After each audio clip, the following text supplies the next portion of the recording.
Adelaide ടെസ്റ്റിന്റെ രണ്ടാം ദിനം അവസാനിക്കുമ്പോൾ ഇന്ത്യ തോൽവിയിലേക്ക് എന്ന് തന്നെ പറയേണ്ടി വരും. 157 റൺസ് ലീഡ് എടുത്തിട്ടുള്ള ഓസ്ട്രേലിയയുടെ ആ ലീഡിന്റെ 29 റൺസ് പിന്നിലാണ് ഇന്ത്യ ഇപ്പോഴും. ഇന്ത്യ 5 വിക്കറ്റ് നഷ്ടത്തിൽ 128 റൺസ് എടുത്തിട്ടുണ്ട്. ഋഷഭ് പന്തും നിതീഷ് റെഡ്ഡിയുമാണ് ക്രീസിൽ. അത്ഭുതങ്ങൾ സംഭവിച്ചിട്ടില്ലെങ്കിൽ ഇന്ത്യ ജയിക്കാനുള്ള സാധ്യത വളരെ കുറവാണ്. അത്ഭുതങ്ങൾ സംഭവിച്ചു കഴിഞ്ഞാൽ ഇന്ത്യ ജയിക്കില്ല.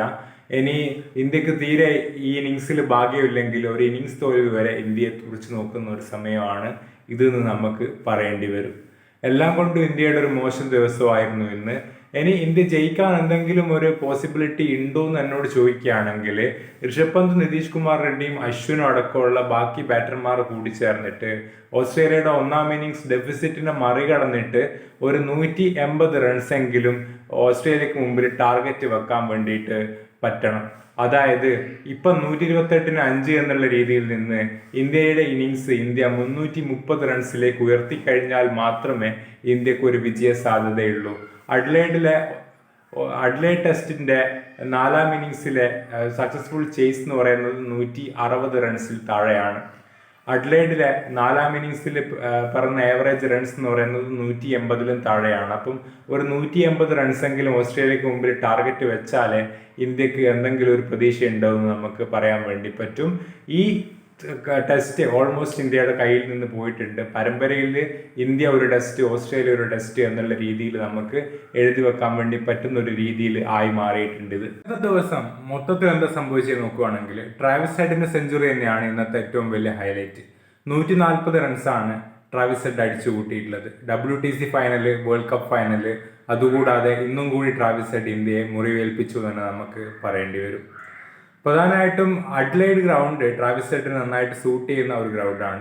ഈ ഗ്രൗണ്ടിൽ ഏകദേശം 70 അദ്ദേഹത്തിന്റെ ഏവറേജ്. കാരണം അദ്ദേഹം സ്ക്വയർ ഓഫ് ദ വിക്കറ്റ് നല്ല സ്ട്രോങ് ആണെന്ന് നമുക്ക് എല്ലാവർക്കും അറിയാമല്ലോ. സ്ക്വയർ ഓഫ് ദ വിക്കറ്റ് എന്ന് പറഞ്ഞു കഴിഞ്ഞാൽ പുൾ ഷോട്ട്, കട്ട് ഷോട്ട്, ഈ വക ഷോട്ടുകളെല്ലാം ധാരാളമായിട്ട് കളിക്കുന്ന ഒരു ബാറ്ററാണ് ട്രാവിസ് ഹെഡ്. അതുകൊണ്ട് തന്നെ അദ്ദേഹത്തിന് ഈ ഗ്രൗണ്ടിൽ നന്നായിട്ട് സ്കോർ ചെയ്യാൻ വേണ്ടി പറ്റും. കാരണം അഡ്ലൈഡിലെ ഗ്രൗണ്ട് എന്ന് പറയുന്നത് സ്ക്വയർ ഓഫ് ദ വിക്കറ്റ്, അതായത് ലെഗ് സൈഡ് ആയിക്കോട്ടെ ഓഫ് സൈഡ് ആയിക്കോട്ടെ, ബൗണ്ടറീസ് എന്ന് പറയുന്നത് 64 മീറ്ററും 70 മീറ്ററുമാണ്. ചെറിയ പെട്ടി പോലത്തെ ഒരു ഗ്രൗണ്ടാണ്. അപ്പം ട്രാവിസ് ഹെഡിന്റെ ബാറ്റിംഗ് മാക്സിമം സൂട്ട് ചെയ്യുന്ന ഒരു ഗ്രൗണ്ടും കൂടിയാണ് ഇത്. ട്രാവിസ് ഹെഡ് ക്രീസിലുണ്ടായ സമയത്ത് സ്കോർ ബോർഡൊക്കെ വലുതായിട്ട് മൂവ് ചെയ്യുന്നുണ്ടായിരുന്നു. 76 റൺസിൽ നിൽക്കെ ട്രാവിസ് ഹെഡിനെ മുഹമ്മദ് സിറാജ് വിട്ട് കളയുന്നുണ്ട്. അതും ഇന്ത്യക്ക് വലിയ തിരിച്ചടിയായി. ഒരു ഡിഫിക്കൽട്ടായിട്ടുള്ള ക്യാച്ച് ആയിരുന്നു, പക്ഷേ ഇന്റർനാഷണൽ ലെവലിൽ നമ്മൾ എടുക്കേണ്ടതായിരുന്നു. പിന്നെ ട്രാവിസ് ഹെഡിനെ പോലത്തെ ഒരു ബാറ്റർ അത്ര ഓപ്പർച്യൂണിറ്റീസ് മാത്രമേ തരൂ. അപ്പം നമുക്ക് കളി വിജയിക്കണമെന്നുണ്ടെങ്കിൽ ട്രാവിസ് ഹെഡിന്റെ ക്യാച്ച് എടുക്കണമായിരുന്നു. പക്ഷെ ഒട്ടും ടഫായിരുന്നില്ല, റണ്ണിങ് ക്യാച്ച് ആയിരുന്നു. ബട്ട് എന്നാലും ഇത്ര വലിയ പ്ലേയേഴ്സ് ഈ ഒരു ഓപ്പർച്യൂണിറ്റി മാത്രമേ തരുള്ളൂ. അപ്പം നമ്മളത് ഗ്രാബ് ചെയ്യേണ്ടതായിരുന്നു. ഇന്ത്യക്ക് അതിന് പറ്റിയില്ല. പിന്നെ ഋഷഭ് പന്ത് ഒരു ക്യാച്ച് മിസ് ജഡ്ജ്മെന്റിലൂടെ വിട്ട് കളയുന്നുണ്ട് Travis ഹെഡിന്റെ.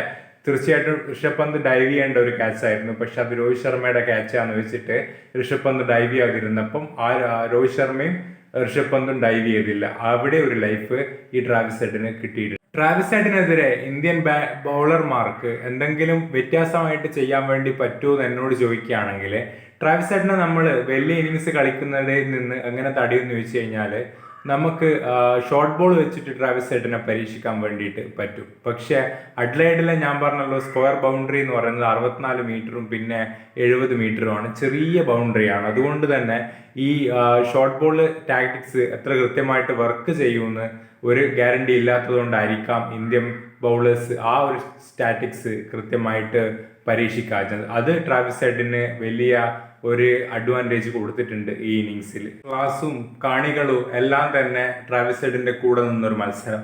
Adelaide Travis ഹെഡിന്റെ home ground കൂടിയാണ്. അതുകൊണ്ട് തന്നെ ട്രാവിസ് ഹെഡിന്റെ മൊത്തം ഫാമിലിക്ക് മുമ്പിൽ ഇത്തരത്തിലൊരു സെഞ്ചുറി അടിക്കാൻ വേണ്ടി പറ്റിയതിൽ ട്രാവിസ് ഹെഡിനൊന്നും അഭിമാനിക്കാം. ഇനി ഒരു ഇന്ത്യൻ ആരാധകൻ അല്ലാത്ത രീതിയിൽ സംസാരിക്കുകയാണെങ്കിൽ ഇൻക്രെഡിബിൾ ആയിട്ടുള്ള ഇന്നിങ്സ് ആയിരുന്നു ട്രാവിസ് ഹെഡിന്റെ ഭാഗത്ത് ഉണ്ടായിട്ടുള്ളത്.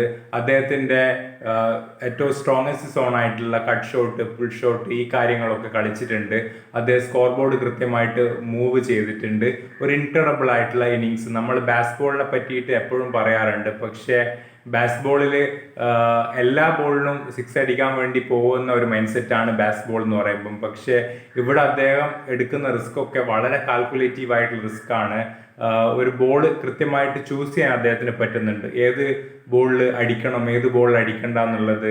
അപ്പോൾ ട്രാവിസ് ഹെഡ് കൃത്യമായിട്ട് ഇന്ത്യക്ക് എപ്പം പണി തരുന്ന ഒരു ബാറ്ററാണ്. ഞാൻ നേരത്തെ പറഞ്ഞതുപോലെ ആ പണി ഇപ്രാവശ്യവും കിട്ടിയിട്ടുണ്ട്. ട്രാവിസ് ഹെഡിന്റെ ഇന്നിങ്സ് കഴിഞ്ഞാൽ ഇന്നത്തെ ഹൈലൈറ്റ് ജസ്പ്രീത് ബുംറയുടെ ബോളിംഗ് തന്നെയാണ്. ഇൻക്രെഡിബിൾ ആയിട്ട് ബോൾ ചെയ്തു ബുംറ.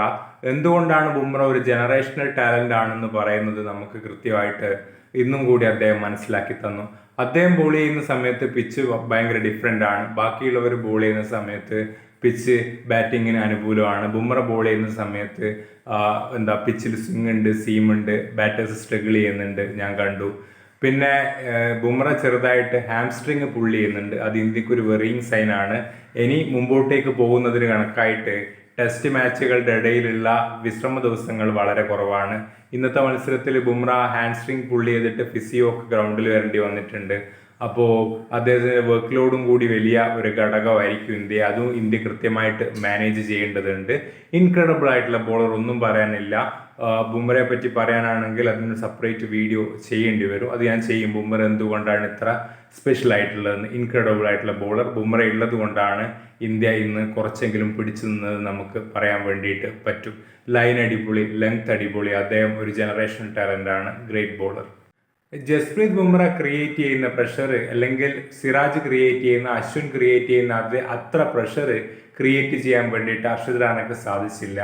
ഇപ്പൊ ഹർഷിത് റാണ ബോൾ ചെയ്യാൻ എത്തുന്ന സമയത്ത് ജസ്പ്രീത് ബുംറ ബോൾ ചെയ്യുന്ന ആ പ്രഷറൊക്കെ നള്ളിഫൈ ചെയ്യാൻ വേണ്ടിയിട്ട് ഓസ്ട്രേലിയക്ക് സാധിച്ചിട്ടുണ്ട്. എത്ര റൺസാണോ ഹർഷിത് റാണയുടെ ഓവറിൽ വേണ്ടത് അത്ര റൺസ് അവർക്ക് എടുക്കാൻ വേണ്ടിയിട്ട് സാധിച്ചിട്ടുണ്ട്. ഹർഷിത് റാണ ഒരു നല്ല റെഡ് ബോൾ ബോളർ ആയിട്ടില്ല എന്ന് തന്നെ ഞാൻ പറയും. കാരണം എന്താണെന്ന് വെച്ച് കഴിഞ്ഞാൽ അദ്ദേഹം മികച്ച ടാലന്റ് ആണ്, അദ്ദേഹത്തിന് പേസ് ഉണ്ട്, നല്ല ശരീരമുണ്ട്. എന്നിരുന്നു കഴിഞ്ഞാലും ഫസ്റ്റ് ക്ലാസ് മത്സരങ്ങൾ 10 റണ്ണേ കളിച്ചിട്ടുള്ളൂ. നമ്മൾ കൂടുതൽ ഫസ്റ്റ് ക്ലാസ് മത്സരങ്ങൾ കളിച്ചാൽ മാത്രമേ നമുക്ക് ലൈൻ ആൻഡ് ലെങ്ത്തിന്റെ മുകളിൽ കൃത്യമായിട്ടുള്ള ഒരു കൺട്രോൾ ഉണ്ടായിരിക്കും. ആ കൺട്രോൾ ഇതേവരെ ഹർഷിത് റാണയ്ക്ക് വന്നിട്ടില്ല എന്ന് തന്നെ നമുക്ക് പറയേണ്ടി വരും. അതാണ് ഹർഷിത് റാണയുടെ മെയിൻ ആയിട്ടുള്ള പ്രശ്നം. ഒരു ലൈൻ ആൻഡ് ലെങ്ത്തിന്റെ മുകളിൽ കൃത്യമായിട്ട് കൺട്രോൾ ഇല്ലാത്തത് കൊണ്ട് തന്നെ ബാറ്റർമാർക്ക് ഈസി ആയിട്ട് സ്കോർ ചെയ്യാൻ വേണ്ടി പറ്റുന്നു അദ്ദേഹത്തിനെതിരായിട്ട്. രവിചന്ദ്രൻ അശ്വിനും ഇൻക്രെഡിബിൾ ആയിട്ട് ബോൾ ചെയ്തു, നന്നായിട്ട് സപ്പോർട്ട് ചെയ്യുന്നുണ്ടായിരുന്നു. ആ പ്രഷർ അങ്ങനെ തന്നെ വെക്കുന്നുണ്ടായിരുന്നു. അദ്ദേഹത്തിന്റെ ആ ഒരു വേരിയേഷൻസ്, ട്രാവിസ് ഹെഡ് ഒക്കെ കൃത്യമായിട്ട് ജസ്റ്റ് ഒന്ന് സ്ട്രഗിളും കൂടി ചെയ്യുന്നുണ്ടായിരുന്നു അദ്ദേഹത്തിന് എതിരെ. അദ്ദേഹമാണ് മുഹമ്മദ് സിറാജ് വിട്ടുകളഞ്ഞിട്ടുള്ള ട്രാവിസ് ഹെഡിന്റെ ഈ ഒരു ചാൻസ് വരെ ക്രിയേറ്റ് ചെയ്തിട്ടുള്ളത്. നന്നായിട്ട് എറിഞ്ഞിട്ടുണ്ട്. അപ്പൊ ജസ്പ്രീത് ബുംറ, അതേപോലെ മുഹമ്മദ് സിറാജ്, രവീന്ദ്രൻ അശ്വിൻ നന്നായിട്ട് എറിഞ്ഞിട്ടുണ്ട്. അദ്ദേഹത്തിന് ഒരു വിക്കറ്റും കൂടി കിട്ടിയിട്ടുണ്ട്. മിച്ചൽ സ്റ്റാർക്കിന്റെ ആണെന്ന് എനിക്ക് തോന്നുന്നുണ്ട്. 86-1 എന്നുള്ള രീതിയിൽ ഓസ്ട്രേലിയ ബാറ്റിംഗ് പുനരാരംഭിച്ചു. ഇന്ത്യക്ക് ഇന്ന് പെട്ടെന്ന് വിക്കറ്റ് എടുത്തു കഴിഞ്ഞാൽ കളിയിലേക്ക് തിരിച്ചു വരാന്നുള്ള ഒരു സാഹചര്യമായിരുന്നു ഉണ്ടായിരുന്നത്. ആദ്യത്തെ 1 മണിക്കൂറിൽ ഇന്ത്യ അത് തന്നെ ചെയ്തു. ഒരു ഘട്ടത്തിൽ 117-3 എന്നുള്ള രീതിയിലൊക്കെ ഇന്ത്യൻ ടീമിനെ എത്തിക്കാൻ വേണ്ടിയിട്ട് സാധിച്ചിട്ടുണ്ട്. അതിലാദ്യം തന്നെ നെയ്തൻ മെക്സിനിയുടെ വിക്കറ്റാണ് ഇന്ത്യ എടുത്തിട്ടുള്ളത്. ജസ്പ്രീത് ബുംറക്കായിരുന്നു വിക്കറ്റ്. നല്ലൊരു ബോളായിരുന്നു, ഒന്നും ചെയ്യാൻ വേണ്ടി പറ്റിയില്ല. നെയ്തൻ മെക്സിനി കംപ്ലീറ്റ്ലി സ്ക്വയർഡ് അപ്പ് ആയിപ്പോയി. എന്നിട്ട് ഋഷഭ് പന്തിന് ക്യാച്ച് കൊടുത്തിട്ട് പുറത്താവുകയാണ് ചെയ്തിട്ടുള്ളത്. പിന്നെ നല്ല പ്ലാനിങ് ആയിരുന്നു, ഒരു ഇൻസ്വിങ്ങിങ് ബോളായിരുന്നു. പക്ഷെ അധികമായിട്ടൊന്നും ചെയ്യാൻ വേണ്ടിയിട്ട് അദ്ദേഹത്തിന് പറ്റിയില്ല. അദ്ദേഹത്തിന്റെ ഓവർനൈറ്റ് സ്കോറിന്റെ കൂടെ 1 റൺസ് മാത്രം കൂട്ടിച്ചേർത്തുകൊണ്ട് 39 റൺസ് എടുത്തിട്ട് നെയ്തൻ മെക്സിനി പുറത്തേക്ക് പോയി. പിന്നീട് വന്നിട്ടുള്ളത് സ്റ്റീവൻ സ്മിത്ത് ആണ്. സ്റ്റീവൻ സ്മിത്തിനെ ഇന്ത്യ പുറത്താക്കിയിട്ടുള്ളത് ഒരു നല്ല പ്ലാനിങ്ങിലൂടെയാണ്. സ്റ്റീവൻ സ്മിത്ത് എങ്ങനെ ബാറ്റ് ചെയ്യുന്ന വെച്ച് കഴിഞ്ഞാൽ, സ്റ്റീവൻ സ്മിത്ത് ഓഫ് സൈഡിലേക്ക് ഷഫിൾ ചെയ്തിട്ട് ലെഗ് സൈഡിലേക്ക് ബോളുകൾ എത്തിച്ച് സിംഗിൾ എടുക്കാൻ വേണ്ടിയിട്ട് ശ്രമിക്കും. ഇതാണ് സ്റ്റീവൻ സ്മിത്ത് ചെയ്യുന്നത്. അപ്പോൾ രോഹിത് ശർമ്മ സിംഗിൾ സ്റ്റോപ്പ് ചെയ്യാൻ വേണ്ടിയിട്ട് ലെഗ് സൈഡിൽ കൂടുതൽ ഫീൽഡേഴ്സിനെ പ്ലേസ് ചെയ്തതോടുകൂടി സ്റ്റീവൻ സ്മിത്തിന്റെ സ്ട്രൈക്ക് റൊട്ടേഷൻ അവിടെ നിന്നു. പിന്നെ സ്റ്റീവൻ സ്മിത്തിന് ഒരിക്കലും നമ്മൾ ഔട്ട്സൈഡ് ഓഫ് സ്റ്റംപ് അല്ല ബോൾ ചെയ്യുക, സ്റ്റംപ്സിനെ അറ്റാക്ക് ചെയ്യുക. അപ്പം സ്റ്റംപ്സിനെ അറ്റാക്ക് ചെയ്യുന്ന സമയത്ത് ഒരു ലെഗ് സൈഡ് ലൈനിൽ വേണം എറിയാൻ വേണ്ടിയിട്ട്. അത് തന്നെയാണ് ബുംറ ചെയ്തിട്ടുള്ളത്. അപ്പോൾ ലെഗ് സൈഡ് ലൈനിൽ വന്നിട്ടുള്ള ബോളിനെ ഒന്ന് ഫ്ലിക്ക് ചെയ്തിട്ട് ബൗണ്ടറി അടിക്കാൻ വേണ്ടി ശ്രമിച്ചു. പക്ഷേ ആ ബോളിനൊന്ന് ജസ്റ്റ് മിസ്സായിട്ട് അടിച്ചെടുത്തു. അത് ഋഷഭ് പന്തിന്റെ കയ്യിൽ അവസാനിക്കുകയും ചെയ്തിട്ടുണ്ട്. ബുംറ ഇത് 4ാം തവണയാണ് സ്റ്റീവൻ സ്മിത്തിനെ പുറത്താക്കുന്നത് ടെസ്റ്റ് ക്രിക്കറ്റിൽ. കഴിഞ്ഞ BGTയിലും ഇങ്ങനെ തന്നെയാണ് ബുംറ പുറത്താക്കിയിട്ടുള്ളത്. ആ ലെഗ് സൈഡ് ലൈനിൽ തന്നെയാണ് പുറത്താക്കിയിട്ടുള്ളത്. പക്ഷേ അന്ന് സ്റ്റീവൻ സ്മിത്തിന്റെ കുറ്റിയാണ് തെറിച്ചിട്ടുള്ളത്.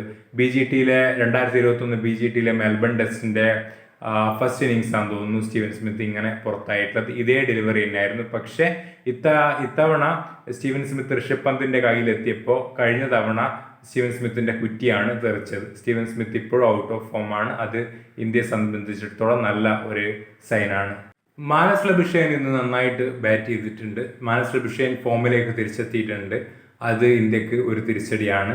മാനസ് ലബുഷേന് ഭാഗ്യം കൂടി ഉണ്ടായിരുന്നു. മുഹമ്മദ് സിറാജ് മാനസ് ലബുഷേനെതിരെ നന്നായിട്ട് എറിഞ്ഞിട്ടുണ്ട്. പക്ഷേ ആ ഭാഗ്യത്തിന് അദ്ദേഹത്തിന്റെ വിക്കറ്റ് കിട്ടിയില്ല. മാനസ് ലബുഷേനിൽ നിന്ന് ഭാഗ്യം ഉണ്ടായിരുന്നു. ഒരു നല്ല ഇന്നിങ്സ് ആയിരുന്നു അദ്ദേഹത്തിന്റെ. ആ ഒരു ഗ്രിഡും ഡിറ്റർമിനേഷനും ഒക്കെ കാണിക്കുന്ന ഒരു ഇന്നിങ്സ് തന്നെയായിരുന്നു അദ്ദേഹത്തിന്റെ ഭാഗത്തുള്ളത്. അദ്ദേഹത്തിന്റെ വിക്കറ്റ് എടുത്തിട്ടുള്ളത് നിതീഷ് കുമാർ റെഡ്ഡിയാണ്. 60 റൺസാണ് അദ്ദേഹം എടുത്തതെന്ന് എനിക്ക് തോന്നുന്നുണ്ട്. പിന്നെ അതേപോലെ തന്നെ നിതീഷ് കുമാർ റെഡ്ഡി വിക്കറ്റ് എടുത്തത് എങ്ങനെയാണെന്ന് വെച്ച് കഴിഞ്ഞാൽ ഒരു ഷോർട്ട് ഓഫ് ലെങ്ത്തിൽ എറിഞ്ഞ പന്ത് തേർഡ് മാനിലേക്ക് കളിക്കാൻ വേണ്ടി ശ്രമിച്ചു. ഗലിയിൽ ജയ്സ്വാളിന്റെ കയ്യിൽ അവസാനിച്ചു. നല്ല ഇൻക്രെഡിബിൾ ആയിട്ട് ബാറ്റ് ചെയ്യുന്നുണ്ട്. അദ്ദേഹത്തിന്റെ ഫീറ്റൊക്കെ മൂവ് ചെയ്യുന്നുണ്ട്. കഴിഞ്ഞ ഇന്നിങ്സ് പോലെ തന്നെ അദ്ദേഹം കോൺഫിഡന്റിലാണ്. അത് ഇന്ത്യക്ക് അത്ര നല്ല സൈൻ. ഋഷഭ് പന്തിന്റെ കീപ്പിംഗ് കുറച്ചുകൂടി ഒന്ന് ഇമ്പ്രൂവ് ചെയ്യാനുണ്ട്. പ്രധാനമായിട്ട് അദ്ദേഹത്തിന്റെ ഫുഡ് വർക്ക് കുറച്ചുകൂടി ബോളിന്റെ ലൈൻ അനുസരിച്ച് മാറുകയാണെങ്കിൽ അദ്ദേഹത്തിന് ബോൾ കൃത്യമായിട്ട് ജഡ്ജ് ചെയ്യാൻ വേണ്ടിയിട്ട് പറ്റും. എസ്പെഷ്യലി അദ്ദേഹത്തിന്റെ ലെഗ് സൈഡിലൂടെ പോകുന്ന ബോളുകൾ കൃത്യമായിട്ട് ജഡ്ജ് ചെയ്യാൻ വേണ്ടി പറ്റും. ഏത് ബോളിനെ എപ്പം ഡൈവ് ചെയ്യണം എന്നുള്ള ഒരു ഡിസിഷൻ എടുക്കാൻ വേണ്ടിയിട്ട് അദ്ദേഹത്തെ സഹായിക്കും. കാരണം അദ്ദേഹം ഇപ്പം ബോള് തൻ്റെ അടുത്തേക്ക് വരുന്ന സമയത്ത് അദ്ദേഹം ചാടാൻ പറ്റുന്ന ഒരു പൊസിഷനിലല്ല. ബോളിനെ കൃത്യമായിട്ട് എത്ര അകലത്തിലാണ് അദ്ദേഹത്തിന് കണ്ടുപിടിക്കാൻ വേണ്ടി പറ്റുന്നില്ല. ഇന്ന് ട്രാവിസ് ഹെഡിന്റെ ക്യാച്ച് ആയിക്കോട്ടെ, അല്ലെങ്കിൽ ഇന്നലെ നെയ്തൻ മെക്സീനിയുടെ ക്യാച്ച് ആയിക്കോട്ടെ, അതൊക്കെ വിട്ട് കളഞ്ഞിട്ടുള്ളത് പന്താണ്. ചില ദിവസങ്ങൾ അങ്ങനെ സംഭവിക്കുമെങ്കിൽ പോലും അദ്ദേഹം കുറച്ചുകൂടി ഒന്ന് ഷാർപ്പൻ ചെയ്യാനുണ്ട് അദ്ദേഹത്തിന്റെ വിക്കറ്റ് കീപ്പിംഗ്. ബേസിക്സിൽ കുഴപ്പമൊന്നുമില്ല. സാധാരണ വിക്കറ്റ് കീപ്പർ ആണെങ്കിൽ തീർച്ചയായിട്ടും താണിട്ട് ഒന്ന് പൊന്തും. അതായത് ബോൾ വരുന്ന സമയത്ത് ഒന്ന് കുനിഞ്ഞിരുന്നിട്ടാണ് മുമ്പോട്ടേക്ക് പൊന്തുക. പക്ഷെ അത് ഓരോ വിക്കറ്റ് കീപ്പർക്കും അവരവരുടേതായിട്ടുള്ള രീതി ഉണ്ടായിരിക്കും. ബേസിക്സ് ഒക്കെ സ്ട്രോങ് ആണ്. അവിടെ ഒന്നും ഒരു എറർ പറയാനില്ല. പക്ഷെ അദ്ദേഹത്തിന്റെ ഡിസിഷൻ മേക്കിംഗ് കുറച്ചുകൂടി ഒന്ന് ഷാർപ്പൻ ചെയ്യാനുണ്ട്. അതേപോലെ ഫുഡ് വർക്കും ഒന്ന് ഷാർപ്പൻ ചെയ്യാനുണ്ട്. അതാണ് അദ്ദേഹം ചെയ്യേണ്ടത്. ഓസ്ട്രേലിയയുടെ ഫസ്റ്റ് ഇന്നിങ്സ് 337 റൺസിന് അവസാനിച്ചപ്പോൾ ഓസ്ട്രേലിയക്ക് 157 റൺസിന്റെ ലീഡായി. അപ്പൊ 157 റൺസ് ലീഡ് മറികടക്കാൻ ഇറങ്ങി ഇന്ത്യക്ക് ആദ്യം KL രാഹുലിന്റെ വിക്കറ്റ് നഷ്ടമായി. ഒരു ലെഗ് സൈഡിലോട്ട് പോയിട്ടുള്ള പന്ത് വിക്കറ്റ് കീപ്പറുടെ കയ്യിൽ അവസാനിക്കായിരുന്നു. ഒരു അൺലക്കി ഡിസ്മിസൽ എന്ന് തന്നെ പറയേണ്ടി വരും. പിന്നീട് പുറത്തായിട്ടുള്ള ജയ്സ്വാളാണ്. ജയ്സ്വാള് 20 റൺസോളമാണ് ജയ്സ്വാൾ എടുത്തതെന്ന് എനിക്ക് തോന്നുന്നുണ്ട്. അപ്പൊ ജയ്സ്വാള് ഔട്ടാകുന്നത് വരെ നല്ല ഇൻക്രെഡിബിൾ ആയിട്ട് കളിച്ചിട്ടുണ്ട്. പോസിറ്റീവായിട്ട് കളിച്ചു. ബൗണ്ടറീസ് ഒക്കെ. വിരാട് കോഹ്ലിയുടെ ഡിസ്മിസലിനെ കുറിച്ച് പറയുകയാണെങ്കിൽ ഒരു ഔട്ട്സൈഡ് ഓഫ് സ്റ്റമ്പിന് കുത്തിയ പന്ത് നിക്ക് ചെയ്തിട്ട് വിക്കറ്റ് കീപ്പറുടെ കയ്യിലാണ് വിരാട് കോഹ്ലി അവസാനിക്കുന്നത്. 7 റൺസ് എടുത്തെന്ന് തോന്നുന്നുണ്ട്. സാധാരണ ഇപ്പോൾ അടുത്ത് കണ്ടുവരുന്ന ഡിസ്മിസൽ തന്നെയാണ്. വലിയ ഇന്നിങ്സ് വിരാട് കോഹ്ലി കളിക്കാതെ ഔട്ട്സൈഡ് ഓഫ് നിക്ക് ചെയ്തിട്ട് പുറത്തു പോകുന്നതൊക്കെ ഇപ്പോൾ യൂഷ്വൽ ആയിട്ടുള്ള കാഴ്ചയാണ്. അപ്പം വിരാട് കോഹ്ലി ഒക്കെ ഫോമിലേക്ക് തിരിച്ചു വന്നിട്ടില്ലെങ്കിൽ അത് ഇന്ത്യക്ക് ഈ സീരീസിൽ ഇനി തിരിച്ചു വരിക എന്നുള്ളത് വളരെ ബുദ്ധിമുട്ടേറിയ കാര്യമാവും. കാരണം വിരാട് കോഹ്ലിയുടെ ഡിസ്മിസൽ ഇപ്പോൾ ഒരേ ഒരു പാറ്റേൺ ആണ്. ഔട്ട്സൈഡ് പോകുന്ന ബോള്, ഒരു 6-7 സ്റ്റംപിന് പുറത്തു പോകുന്ന ബോളൊക്കെ നിക്ക് ചെയ്തിട്ട് വിക്കറ്റ് കീപ്പറുടെ കയ്യിൽ എത്തിക്കുക, സ്ലിപ്പിൽ എത്തിക്കുക, ഇതൊക്കെയാണ് യൂഷ്വൽ മോഡ് ഓഫ് ഡിസ്മിസൽ. അപ്പോൾ ഇതൊരു പാറ്റേൺ ആയിട്ട് വരുന്നുണ്ട്. അപ്പോൾ വിരാട് കോഹ്ലി കഴിഞ്ഞ കളിയിൽ സെഞ്ചുറി അടിച്ചു എന്നുള്ളത് ഉറപ്പാണ്. ബട്ട് ഇതേപോലത്തെ ചെറിയ സ്കോറിന് പുറത്താകുന്ന വിരാട് കോഹ്ലി ഞാൻ അധികമൊന്നും കണ്ടിട്ടില്ല. അപ്പോൾ അതുകൊണ്ട് തന്നെ വിരാട് കോഹ്ലി ഈ ഒരു പാച്ച്, അതായത് ബാഡ് ഫോം എത്രയും പെട്ടെന്ന് മറികടക്കട്ടെ എന്ന് തന്നെ ഞാൻ ആഗ്രഹിക്കുന്നു. പിന്നീട് പുറത്തായിട്ടുള്ളത് ശുഭ്മാൻ ഗില്ലാണ്. ശുഭ്മാൻ ഗില്ല് 28 റൺസ് എടുത്തിട്ടുണ്ട്. വളരെ മികച്ച രീതിയിൽ ബാറ്റ് ചെയ്യുന്നുണ്ടായിരുന്നു ശുഭ്മാൻ ഗില്ല്. ഒരു നെറ്റ്സിൽ നമ്മൾ എങ്ങനെയാണ് ബാറ്റ് ചെയ്യുന്നത് അത്ര ഈസി ആയിട്ട് ബാറ്റ് ചെയ്യുന്നുണ്ടായിരുന്നു. ബട്ട് സഡൻലി ഒരു പന്ത് വരുന്നു, അദ്ദേഹത്തെ പുറത്താക്കുന്നു. ഇത് തന്നെയാണ് നമ്മൾ ഫസ്റ്റ് ഇന്നിങ്സിലും കണ്ടത്. ഔട്ടാകുന്നത് വരെ ഒരു ട്രബിളും ഇല്ലാതെ വളരെ ഈസി ആയിട്ട് ബാറ്റ് ചെയ്യുന്ന ഒരു ശുഭ്മാൻ ഗില്ലും സഡൻലി പെട്ടെന്ന് ഒരു ബോൾ വരുന്നു, അദ്ദേഹത്തെ പുറത്താക്കുന്നു. ഇങ്ങനെ കുറേയായി അദ്ദേഹം ഒരു വലിയ ഇന്നിങ്സ് കളിക്കാണ്ട് വിദേശ മണ്ണുകളിൽ മുമ്പോട്ടേക്ക് പോകുന്നു. അപ്പോൾ ഈ ഒരു പാറ്റേണും കൂടി മാറേണ്ടതുണ്ട്. പക്ഷെ ഔട്ടാകുന്നത് വരെ അദ്ദേഹം മികച്ച രീതിയിൽ ബാറ്റ് ചെയ്യുന്നുണ്ടായിരുന്നു. സ്റ്റാർക്കിന്റെ നല്ല പ്ലാനിങ്ങും അവിടെ ഉണ്ടായിരുന്നു. ഒരു ഫുൾ ലെങ്ത് ബോളൊക്കെ എറിഞ്ഞു, അദ്ദേഹത്തെ ബാക്കൗട്ടേക്ക് കൊണ്ടുപോയിട്ട് സഡൻലി ഒരു യോർക്കർ എറിഞ്ഞു. ആ യോർക്കർ കൃത്യമായിട്ട് ഫേസ് ചെയ്യാൻ അദ്ദേഹത്തിന് സാധിച്ചില്ല. അദ്ദേഹത്തിന്റെ കുറ്റി തെറിപ്പിച്ചു. നല്ലൊരു ബോളാണ്. പക്ഷേ ശുഭ്മാൻ ഗില്ല് ഒരു വലിയ ഇന്നിങ്സ് കളിക്കാത്തതിൽ സങ്കടമുണ്ട്. രോഹിത് ശർമ്മയാണ് കമ്മിൻസ് പുറത്താക്കിയിട്ടുള്ളത്. ഇനി ആ പുറത്തായ പന്തിനെ കുറിച്ച് സംസാരിക്കുകയാണെങ്കിൽ ഒരു നല്ല ഡെലിവറിയാണെന്ന് തന്നെ പറയേണ്ടി വരും. രോഹിത് ശർമ്മ ഔട്ട് ഓഫ് ഫോമാണ്. അതിൽ കൂടാതെ ഒരു ഫോമിലുള്ള ബാറ്റ്സ്മാന് പോലും അത്തരം ഒരു പന്ത് വന്നു കഴിഞ്ഞാൽ പിന്നീട് ഒന്നും ചെയ്യാൻ വേണ്ടിയിട്ട് പറ്റൂല എന്നുള്ള കാര്യം ഉറപ്പാണ്. കാരണം ടോപ്പ് ഓഫ് ദി ഓഫിൽ പിച്ച് ചെയ്യുന്ന ഒരു ഇൻക്രെഡിബിൾ ആയിട്ടുള്ള ബോള് രോഹിത് ശർമ്മക്ക് ഒന്നും ചെയ്യാൻ വേണ്ടി പറ്റാത്ത രോഹിത് ശർമ്മയുടെ സ്റ്റംപ് ഇളക്കി. ഓസ്ട്രേലിയയെ കുറിച്ച് പറഞ്ഞിട്ട് ഈ വീഡിയോ അവസാനിപ്പിക്കാം. ഒരു ഔട്ട്സ്റ്റാൻഡിങ് പ്ലാനിങ്ങുമായിട്ടാണ് ഓസ്ട്രേലിയ ഈ ടെസ്റ്റ് മാച്ചിന് വന്നിട്ടുള്ളത്.